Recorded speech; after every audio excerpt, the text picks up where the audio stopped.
انہوں نے اپنی بیٹی جناب سارہ کا نکاح کر دیا. کچھ آگے بڑھے تو ایک ظالم بادشاہ سے ٹکرائے.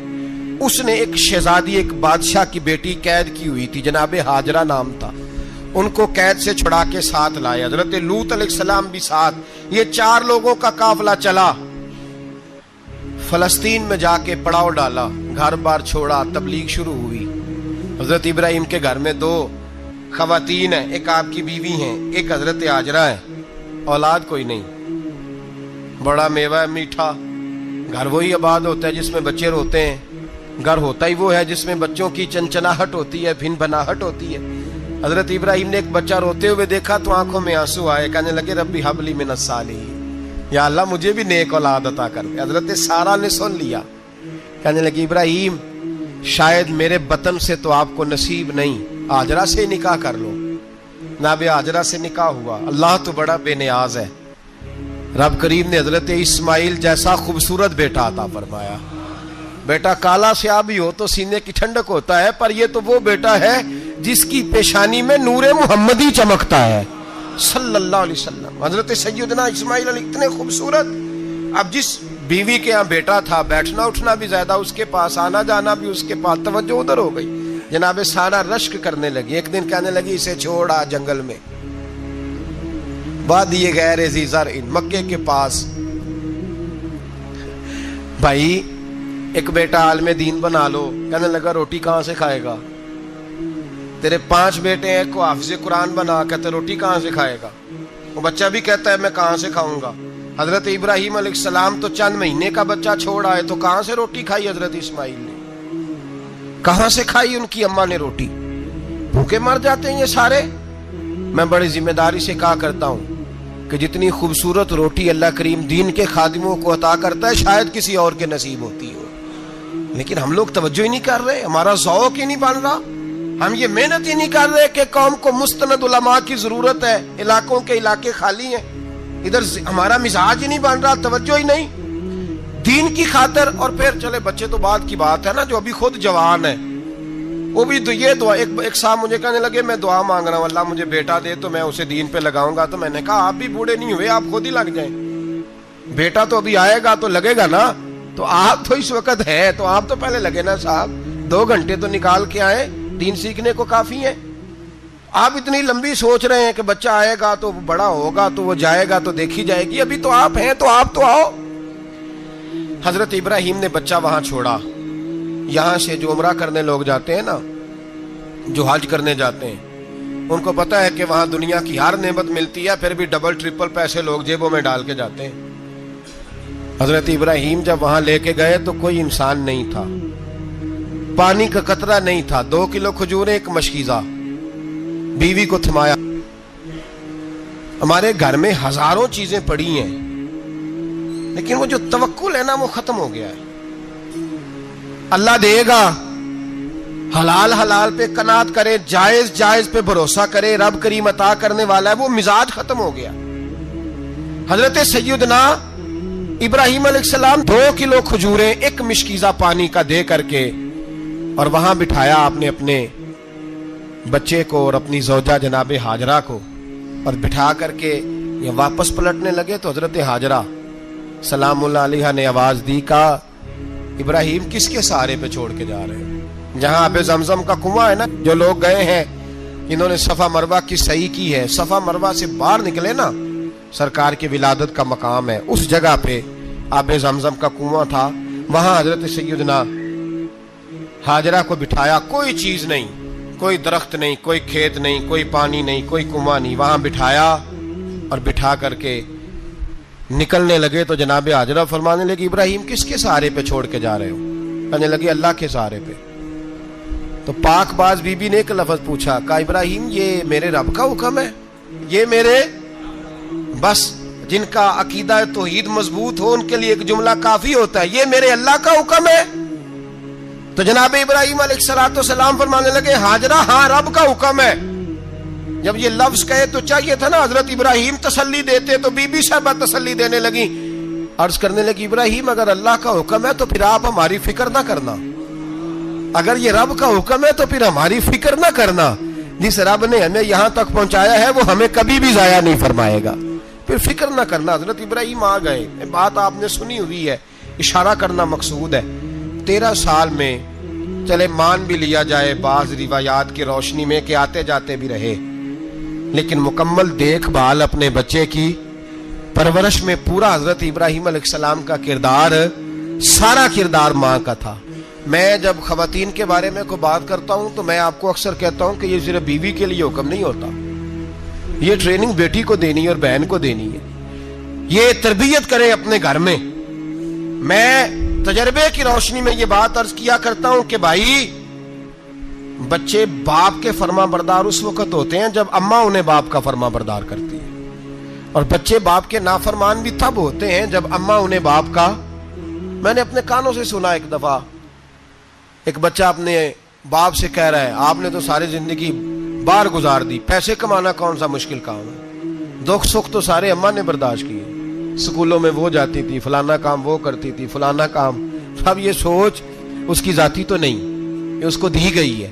اور اگر اس کو یہ سوچ دے دی جائے کہ اماں کہے کہ میں تو اپنوں میں رہی ساری زندگی, میں نے تو اپنوں میں وقت گزارا, اور تیرا باپ تو کئی دفعہ جنازے بھی نہیں پڑھ سکا, اس نے تو ماں باپ ایسے دفن کر دیے, وہ اگر یہ سوچ فراہم کرے تو پھر بچہ باپ کا فرما بردار ہوتا ہے. اور یہ والی روایتیں ہم بیوی کو سناتے ہیں, حالانکہ کس کو سنانی چاہیے؟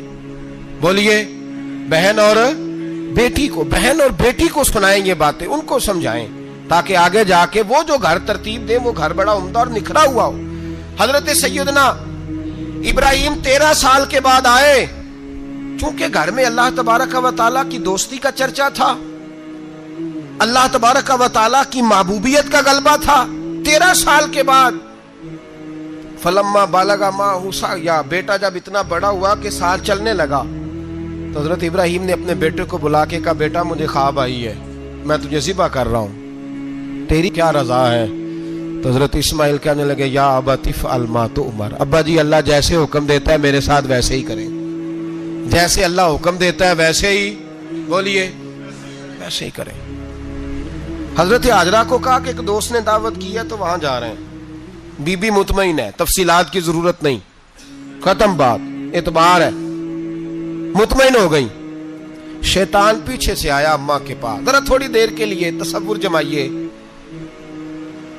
یہاں تو پڑوسن آ کے کوئی بات بتا دیتی ہے خاوند کے بارے میں تو کئی مہینے جھگڑا جاری رہتا ہے, پڑوسن محلے دار. شیطان نے آ کے بتایا لفظ کیا ہے؟ کہا حاجرہ تمہیں پتا ہے کہاں جا رہے ہیں؟ کہا دوست کی دعوت میں. تو کہنے لگے دوست کون ہے؟ رب کریم, اور ابراہیم کا خیال ہے کہ اس رب نے مجھے حکم دیا ہے کہ میں ذبح کروں. تو حضرت حاجرہ کہنے لگی کبھی باپ بھی بیٹے ذبح کرتے ہیں؟ تو شیطان کہنے لگا ان کا خیال ہے کہ ان کے رب نے حکم دیا ہے. تو جناب حاجرہ فرمانے لگی اگر رب نے حکم دیا تو پھر تو مجھے شیطان لگتا ہے, تو مجھے شیطان لگتا ہے. کا کیا مطلب؟ فرمانے لگی اگر رب کریم کا حکم ہے تو میرے پاس ایک اسماعیل ہے, اگر 1000 بھی ہوتے میں سارے اللہ کے راستے میں پیش کر دے دیتی. مالک کا ہی تو ہے سارا کچھ, اسی کا ہے, اس میں لیت اللہ کی کیا گنجائش؟ حضرت سیدنا ابراہیم علیہ السلام نے بیٹے کے حلق پہ چھری رکھ بھی دی اور چھری چلا بھی دی, رکھ بھی دی, اور وہ تو اللہ کریم نے فرمایا یا ابراہیم قد صدقت الرؤیا, ابراہیم تو نے خواب سچا کر دکھایا, وہ قیامت تک تیرا نام رہے گا. حضرت ابراہیم نے وطن بھی دیا, جان بھی دی, بیٹا بھی, اللہ کریم نے دمبے دیے, فرمایا یہ فدیہ ہے. اب یہ قربانی قیامت تک حضرت ابراہیم کے طریقے کے مطابق جاری ہے. حضرت ابراہیم بہت بڑے مہمان نواز تھے, بہت بڑے. آپ جب مصر میں قیام تھا تو بڑے بڑے لمبے چوڑے لنگر پکتے تھے, لوگ آیا جایا کرتے تھے, بڑا تفصیل کے ساتھ کھانا ہوتا تھا. مہمان نوازی آپ کی خاص صفت مبارکہ ہے. ہمارے ہاں بھی مہمان نوازی ہوتی ہے امیروں کی, بلکہ اب تو مہمان نوازی اس طرح کی ہے کہ کل تیری میرے پاس دعوت ہے اور پرسوں میری تیرے پاس ہے. وہی امیروں میں وہ چکر رہتا ہے, پارٹیاں دوست ایک دوسرے کو ڈالتے ہیں, تیری طرف پارٹی تیری طرف. اور اسی انداز میں اب یہ عید آئے گی نا, ٹکا پارٹیاں ہوں گی جگہ جگہ, اور لوگ سوال پوچھنے لگے ابھی سے, کہتے ہیں قربانی کا کتنا گوشت گھر رکھنا جائز ہے, قربانی کا کتنا گوشت گھر رکھنا جائز ہے؟ سارا ہی جی. اس لیے فریزر لے لے, فریج سے نہیں کام چلے گا. سارا ہی جہاز گھر رکھنا سارا ہی جائز ہے، رکھ لیں۔ او خدا کے بندے، قربانی وہ بندہ دیتا ہے جو سارا سال ہی گوشت کھاتا ہے، صحیح کہہ رہا ہوں؟ قربانی صاحب نصاب صاحب استطاعت بندہ دیتا ہے نا، تو وہ سارا سال ہی گوشت تو سارا گھر میں رکھنا بھی جائز ہے، لیکن سارا دے دینا بھی۔ تو جو آ رہی ہے اس پہ کیوں توجہ کرتے ہو؟ جو دوسرا جائز ہے اس پہ کیوں نہیں عمل کرتے؟ سارا تقسیم کر دیں، بات ختم ہوئی۔ یقین کریں، محرم میں جا کے دوست ٹیلی فون کر کے سوال پوچھتے ہیں، کہتے ہیں صاحب سنا ہے قربانی کا گوشت محرم میں کھانا جائز نہیں۔ میں کہ نہیں، ربیع الاول چ بھی جائز جے، رجب رمضان تک کھاؤ، کوئی بندہ نہیں منع کرتا، اس لیے کہ کسی کو دینا تو پسند ہی نہیں۔ یا پھر اس میں سے جو خاص خاص چیزیں ہیں وہ اپنی فریج میں، اور باقی جو ہے وہ دوسروں کے لیے۔ یہ کیا طریقہ ہے ہمارا؟ اور اسی پہ عمل ہے۔ اللہ تبارک و تعالی ہمیں سمجھنے کی توفیق عطا فرمائے۔ حضرت ابراہیم بہت بڑے مہمان نواز تھے، صرف قربانی نہیں دیتے تھے، سارا سال بہت سارا لنگر، بہت سارا کھانا پینا، بہت ساری چیزیں جاری رہتی تھی۔ اور جتنے غریب لوگ تھے فلسطین کے، ان کو پتا تھا کہ حضرت ابراہیم علیہ السلام کا لنگر جاری ہے۔ فلسطین میں جب آپ کا قیام تھا، ایک دفعہ ڈھیروں مہمان آ گئے اور کھانے کو کوئی چیز نہیں۔ حضرت سارا اور جناب ہاجرہ دونوں اس وقت موجود تھیں۔ وہ کہنے لگی ابراہیم بہت سارے مہمان آ گئے تو کیا کریں؟ جناب سارا کہنے لگی کس طرح کر کے ان کی مہمان نوازی کرنی؟ اور حالات یہ ہیں کہ قحط پڑا ہوا ہے فلسطین میں، مصر میں، دور دراز علاقوں میں۔ تو حضرت ابراہیم کہنے لگے یہ اللہ کے مہمان ہیں اور ہمیں رب کریم کا بندہ سمجھ کے آ گئے، اللہ ہی بندوبست کرے گا۔ فرمانے لگے میرا مصر میں ایک دوست ہے، وہ قحط کے دنوں میں غلہ جمع کر لیتا ہے، میں اس کی طرف پیغام بھیجتا ہوں، مجھے امید ہے وہاں سے غلہ ملے گا۔ 2 3 5 اونٹ والے غلام بلائے اور ان کو کہا کہ جاؤ غلہ لے آؤ مصر کے دوست سے۔ وہ لوگ کہتے ہیں ہم غلہ لینے گئے، وہاں جب پہنچے تو حضرت ابراہیم خلیل اللہ علیہ السلام کا پیغام دیا تو آپ کا وہ دوست کہنے لگا غلہ تو بے شمار تھا، مجھے خبر نہیں تھی کہ حضرت ابراہیم کا پیغام آئے گا، تو میں تو سارا تقسیم کر چکا ہوں، لوگ لے گئے، اب تو کوئی شے نہیں۔ اب وہ خالی آ گئے 5 کے 5 اونٹ۔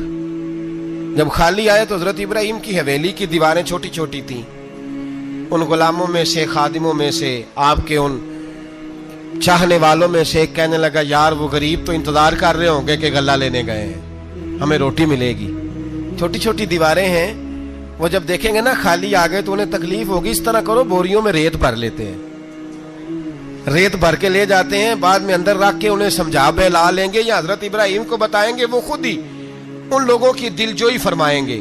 اب غلہ کی جگہ ریت بھر کے اونٹوں پہ رکھ کے لائی گئی، لا کے بوریاں جب رکھ دی گئیں، حضرت ابراہیم علیہ السلام دوپہر کے وقت آرام فرما رہے تھے، بی بی سارا اٹھی، کہتی ہیں جب میں نے دیکھا نا کہ بوریاں پہنچ گئی ہیں تو گئی، غلام کو ساتھ لیا اور اس کو جب کھولا نا تو کہتی اتنی حسین گندم میں نے پہلے کبھی دیکھی نہیں تھی، اتنا پیارا دانا میں نے کبھی ملاحظہ ہی نہیں کیا تھا۔ فرماتی ہیں جب اس کو پیس کر چکی میں روٹیاں پکائیں تو خوشبو دور دور تک پھیل گئی، اعلیٰ غذا بنی، بڑے بڑے کھانے بیویوں نے مل کے پکائے، چن دیے گئے۔ حضرت ابراہیم اٹھے تو لوگ کھانا کھا رہے، سجدہ شکر ادا کیا، اور جب سجدے میں گئے تو وہی آنے لگی، پھر رونے لگے۔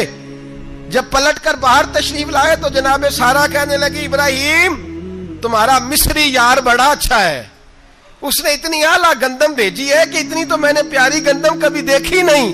جناب ابراہیم مسکرائے، فرمانے لگی سارا یہ مصری یار نے نہیں بھیجی، یہ میرے عرشی یار نے بھیجی ہے، یہ میرے عرشی یار نے بھیجی ہے۔ بھائی مہمان نوازی مزاج تھا، ہاتھ لٹا دینا مزاج تھا، دوسروں کی اشک شوئی مزاج تھا۔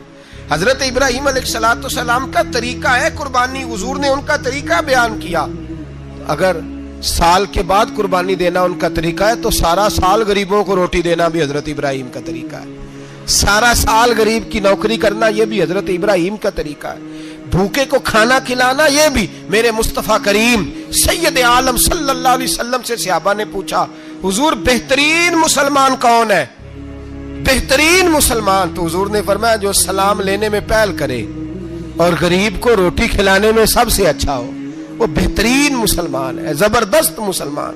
ہمارے ہاں دعوتیں ہوتی ہیں تو امیروں کی، افطاریاں ہیں تو امیروں کی، اور میرے مصطفیٰ کریم علیہ السلام نے فرمایا بدترین دعوت ہے جس میں امیر بلائے جائیں غریب نہ بلائے جائیں، وہ بدترین دعوت۔ حضرت ابراہیم کا طریقہ رہا ساری زندگی مہمان نوازی. اور دوسرا ان کا مزاج تھا, اللہ سے پیار ہو گیا تھا نا. جب رب کریم سے محبت ہوتی ہے نا, اور محبت کا احساس ہوتا ہے دل میں, پھر سجدے لمبے ہوتے ہیں. عام آدمی تو نماز بھی نہیں پڑھ سکتا, جسے خدا سے محبت ہوتی ہے وہ تہجد بھی نہیں چھوڑ سکتا.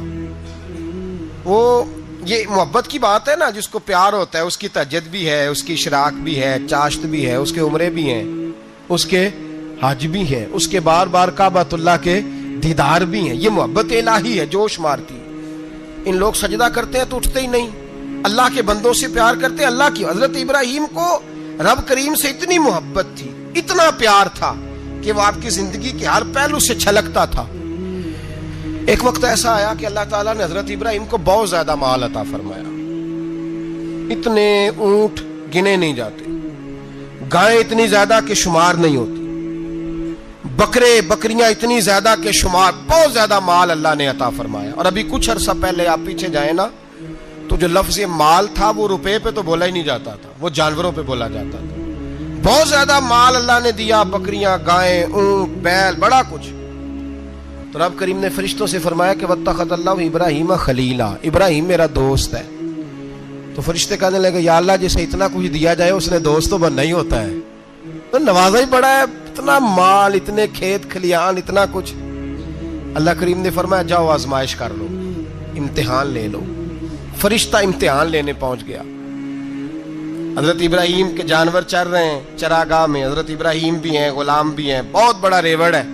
آپ تشریف فرمائیں. ایک فرشتہ آیا تو کھیت میں چھپ کے بیٹھ گیا اور بلند آواز سے کہنے لگا سبحان اللہ والحمد للہ ولا الہ الا اللہ واللہ. یہ تسبیح بڑی پسند ہے, محبوب نے ان کی فضیلت بیان کی.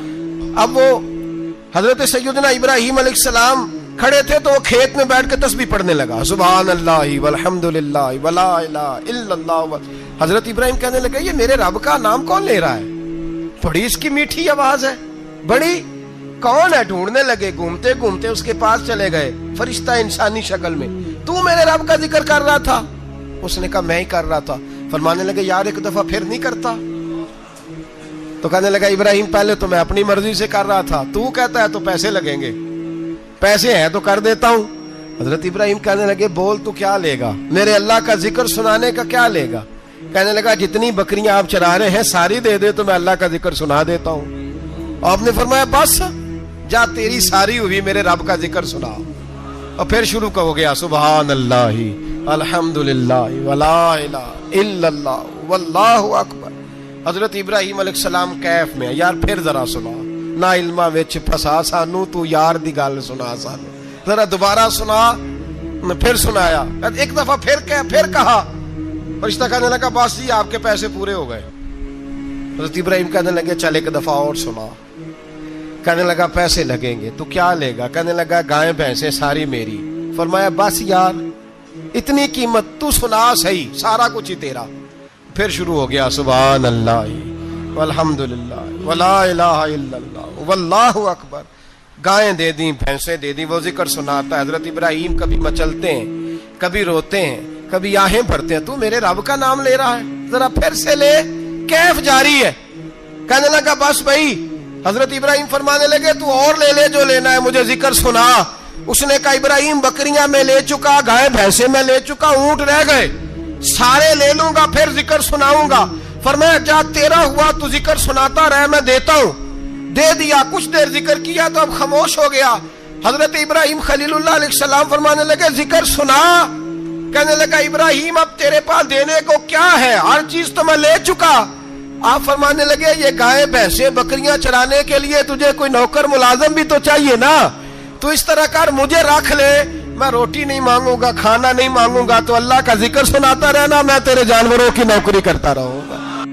حضرت ابراہیم علیہ السلام نے جب یہ کہا نا, فرشتے کی آنکھوں میں آنسو آ گئے. تر دامنی پہ شیخ ہماری نہ جائیے, ہم دامن نچوڑ دیں تو فرشتے وضو کریں.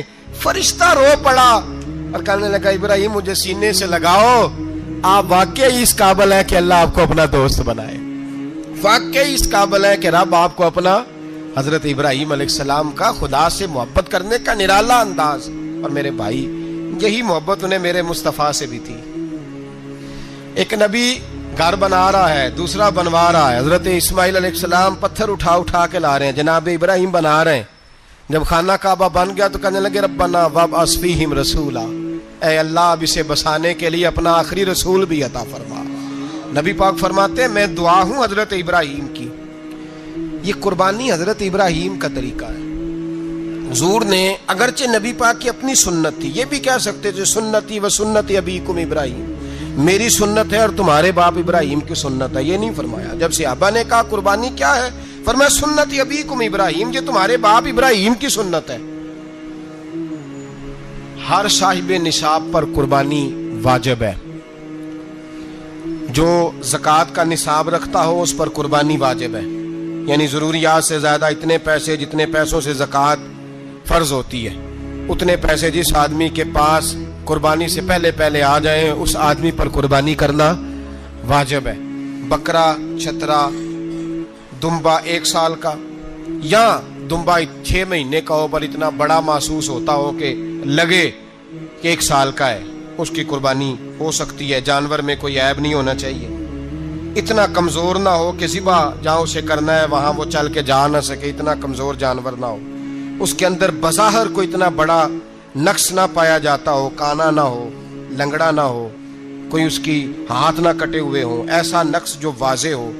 بکرا 1 سال کا، گائیں اور بھینس یہ 2 سال کی، اونٹ 5 سال کا۔ اب اس میں یہ ہے کہ ہمارے بہت سارے دوست چونکہ ہم دیہاتی لوگ ہیں تو پوچھتے ہیں کہ دوندا نہیں ہے تو چوگا نہیں ہے، تو یہ ہماری پنجابی کی اصطلاحات ہیں، پنجابی کی۔ شریعت اسلامیہ نے سال بتائے ہیں، یہ تو ہم نے اپنی آسانی کے لیے یا دیہاتوں میں جو ماحول تھا اس طرح کا جانور لیں، خوبصورت جانور لیں۔ جو نصاب ہے وہ بھی میں نے آپ کو بتایا، لیکن ایک اور پہلو بھی ہے۔ نبی پاک صلی اللہ علیہ وسلم پہ زکوٰۃ کبھی فرض نہیں ہوئی، کبھی حضور پہ زکوٰۃ فرض نہیں ہوئی۔ نبی پاک صلی اللہ علیہ وسلم کے پاس اتنا سرمایہ کبھی اکٹھا ہوا ہی نہیں کہ زکوٰۃ فرض ہو، لیکن نبی پاک کے صحابہ فرماتے ہیں کہ مدینے کے 10 سالوں میں اللہ کے رسول نے ہر سال قربانی فرمائی ہے، ہر سال قربانی دی۔ اور جس سال حضور حج کرنے گئے اس سال اللہ کے نبی نے 63 اونٹ ذبح فرمائے، اور حضور صلی اللہ علیہ وسلم جب اونٹ ذبح کرنے لگتے نا تو صحابہ کہتے ہیں اونٹ خود دوڑ کے حضور کے سامنے آ کے لیٹ جاتا، اور نبی پاک اسے ذبح کرتے اور فرماتے ہیں ایک دوسرے کو دھکے دیتے اونٹ کے، پہلے میں نے جانا ہے ذبح ہونے کے لیے، پہلے میں نے، انہیں پتا تھا کہ جو مصطفیٰ کے ہاتھوں ذبح ہوگا وہ تو دائمی زندگی پا جائے گا، یہاں بھی وہاں بھی زندہ۔ 63 اونٹ ذبح کیے۔ ایک اونٹ میں کتنی قربانیاں ہوتی ہیں؟ 7۔ اب 63 کو 7 سے ضرب دو گے تو کتنی بنے گی؟ اور پھر نبی پاک صلی اللہ علیہ وسلم نے 10 سال مدینہ منورہ میں قربانی دی، ہر سال۔ اب وہ 63 اونٹ، ایک اونٹ میں 7 قربانیاں، ہر سال یہاں قربانی۔ اور مولا علی شیر خدا فرماتے ہیں نبی پاک 2 قربانیاں دیتے۔ میں نے کہا حضور 2 جانور ذبح کر رہے ہیں آپ، تو حضور نے فرمایا ایک میری طرف سے، ایک میری امت کی طرف سے، غریبوں کی طرف سے۔ اور حضرت علی کو حضور نے وصیت فرمائی تو 2 دیا کرے گا۔ یا رسول اللہ صلی اللہ علیہ وسلم میں غلام ہوں، خادم ہوں۔ حضور نے فرمایا علی ایک تو نے اپنی دینی ہے، ایک میری طرف سے دینی ہے۔ 2 قربانیاں۔ مولا علی نے بھی ساری زندگی 2 قربانیاں دی۔ حضرت علی بھی مال کے نصاب نہیں تھے، اپنا مکان ہی نہیں تھا، کوئی کاروبار نہیں تھا، کئی دن فاقے رہتے تھے، پر قربانیاں کتنی دیتے تھے؟ 2۔ ہمارے پاس ویسے اگر سسرال میں، میکے میں، کزنوں میں کچھ شادی ہو جائے تو 50-60 ہزار کا خرچہ برابر ہے، وہ پکا ہے۔ اور قربانی کی باری غریب ہو گئے، سارے غریب ہو گئے، کہتے نہیں یہاں مشکل ہے۔ اور خدا کے بندے اللہ کے ساتھ تجارت کر، اس کے رستے میں 1 دے گا، رب تجھے 70 گنا اضافہ کے ساتھ عطا فرمائے گا۔ قربانی مال کے نصاب پہ ہے۔ کوشش کیا کریں کہ اللہ کے رستے میں جب دینا ہو پھر لیت اللہ سے بچیں، خوبصورت جانور لائیں جن کو اللہ نے توفیق دی ہے، ان کے لیے نصیحت ہے جن کو اللہ نے توفیق دی۔ میں نے اپنے حضرت صاحب کو دیکھا ہے، وہ کہتے تھے کئی جانور اللہ نے بڑا نوازا ہے، کہتے ایک میرا ہے، ایک میرے ماں کا، ایک میرے باپ کا ہے، ایک میرے فلاں استاد صاحب کا، ایک میرے پیر صاحب کا ہے۔ یہ جانور غوث اعظم جیلانی کا نام کا دے رہا ہوں۔ اور پھر ایک بڑا خوبصورت جانور بندہ ہوتا اور حضرت خود ان کو چارہ ڈال رہے ہوتے، تو حضور یہ کیا ہے؟ فرمانے لگے یہ میں رسول اللہ کے نام پہ قربان کروں گا، یہ نبی پاک کے نام پر قربان کیا جائے گا۔ جن کو اللہ نے حیثیت دی ہے، وہ کوشش کریں اپنے محبوب کی طرف سے بھی قربانی کریں، نبی پاک کے نام کی قربانی دے، خوبصورت سا جانور پیارا، پھر اس کی خدمت ہو، پھر اس کی قربانی دی جائے اور نبی پاک کے نام پر قربانی دی جائے۔ حضور نے خود وصیت فرمائی حضرت ابو بکر صدیق کو، قربانی بڑا حسین عمل ہے، اور میرے نبی پاک صلی اللہ علیہ وسلم نے ناراضگی بھی فرمائی، ذرا خوگر حمد سے تھوڑا سا گلا بھی سن لے۔ میرے حبیب نے فرمایا جو طاقت کے باوجود قربانی نہ کرے وہ ہماری عیدگاہ میں عید کی نماز پڑھنے نہ آئے، وہ نہ آئے۔ اور یا رسول اللہ جو کرے گا، فرمایا قربانی کے جانور کا خون کا قطرہ بعد میں زمین پہ گرے گا، اللہ اس کے سارے گناہ پہلے معاف فرما دے گا، اللہ اس کے سارے گناہوں کو بخشے گا۔ قربانی کریں، خوبصورت انداز میں کریں، اللہ کی رضا کے لیے۔ بزرگوں نے لکھا ہے 3 حصے کرو گوشت کے، ایک گھر میں رکھو، ایک رشتہ داروں میں بانٹو، پڑوسیوں میں بانٹو، اور تیسرا فقط غریبوں کو دو۔ لیکن میں اکثر یہ سوچتا ہوں کہ ہمارے ہاں قربانی کرتا ہی وہ ہے جن کے گھر میں ہر جمعرات کو چھوٹا گوشت پکتا ہے، اور جن کے گھر میں ہفتے میں 3 دفعہ مرغی کا گوشت پکتا ہے، وہی تو قربانی دینے کے قابل ہوتے ہیں۔ تو وہ بھی اگر قربانی کے بکرے میں سے بھی تیسرا رکھنا چاہیں تو اجازت تو ہے، میں نے کہا سارا رکھنے کی بھی اجازت ہے، لیکن اگر آپ مہربانی کریں، کوشش کریں کہ یار ہم تو سارا سال ہی کھاتے ہیں، اور ہمارے یہاں جو گوشت تقسیم ہوتا ہے نا وہ بھی باری لگی ہوئی ہے، ادھر سے پلیٹ آئی تھی گوشت کی تو ادھر سے بھر کے چلی گئی، بھئی اس نے کی ہے، اس کو بار بار گوشت دینے کا کیا مطلب ہے؟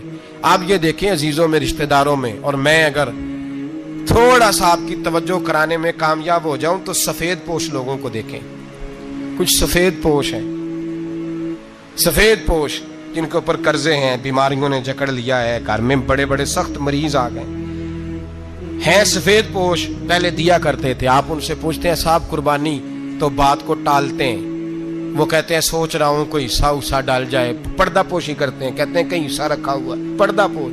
اکثر وہ لوگ قربانی نہیں دے پاتے، اکثر دیا کرتے تھے اب نہیں دے پا رہے، کیوں؟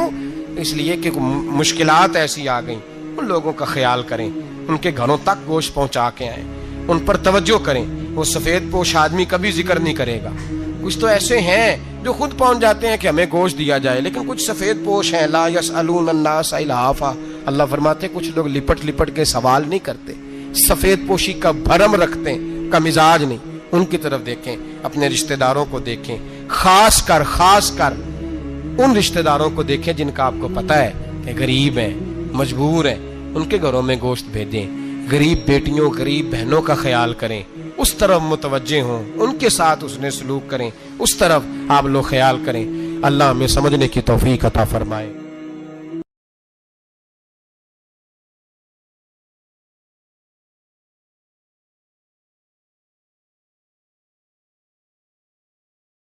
کافر اسی پچ ہو گیا، پھر تشبیہ مسلح کی کرنا، اساں ظاہر نو رب منیائے،